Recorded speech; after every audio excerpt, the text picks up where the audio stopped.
আসসালামু আলাইকুম। সবাই কেমন আছেন? আশা করি সবাই ভালো আছেন।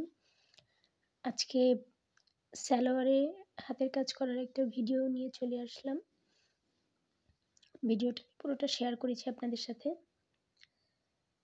সালোয়ারটা পুরো প্লেন ছিল, এইজন্য দেখতে ফাঁকা, ফাঁকা লাগছিল। ভাবলাম হাতের কাজ করি, দেখতে সুন্দর লাগবে।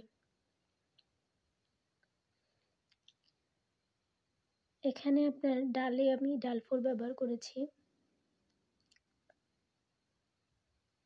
আর পাতাতে ফিশবোন স্টিচ ব্যবহার করেছি।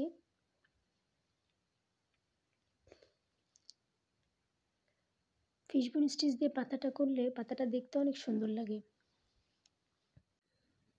এখানে আমি সেলাই করার জন্য গুটি সুতা ব্যবহার করেছি। 8 গুণ করে সুতা নিয়েছি এখানে আমি। একটু বেশি করে সুতা নিলে আপনার পাতাটা একটু ফ্লাপি হয় এবং দেখতে সুন্দর লাগে। কম গুণ করে যদি আপনি সুতা নেন তাহলে পাতাটা ওভাবে ফ্লাপি হবে না।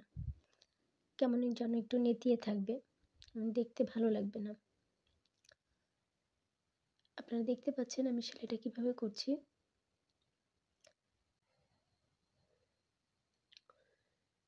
একটু খেয়াল করলেই সেলাইটা বুঝতে পারবেন।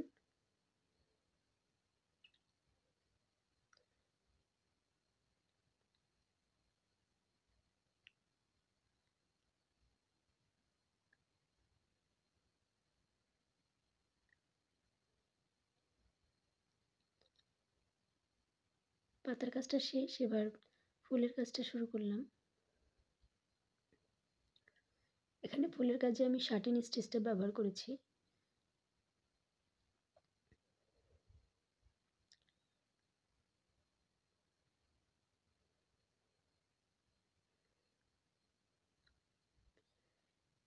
সেলাই করার আগে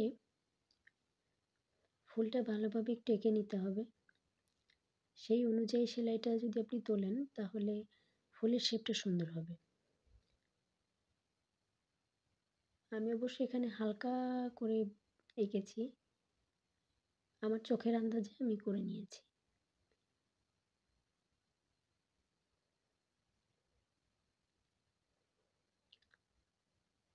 তবে আপনি এঁকে নিলেই আপনার জন্য সেটা ভালো হয় সবচেয়ে।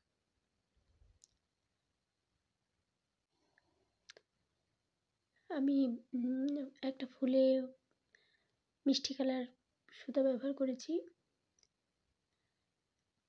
আর এখন যে ফুলটা করছি এটাকে আসলে কি কালার বলে আমি ঠিক বলতে পারছি না, তবে কালারটা অনেক সুন্দর।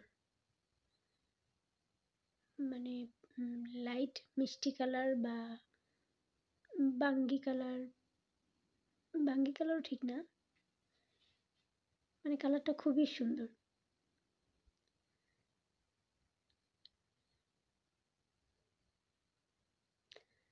সালোয়ারটা হচ্ছে জলপাই কালারের।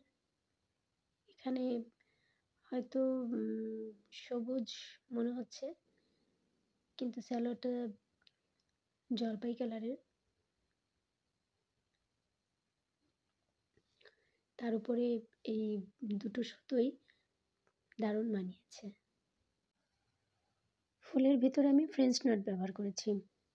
সব মিলিয়ে সেলাই কেমন হয়েছে জানাবেন। সবাইকে আসসালামু আলাইকুম।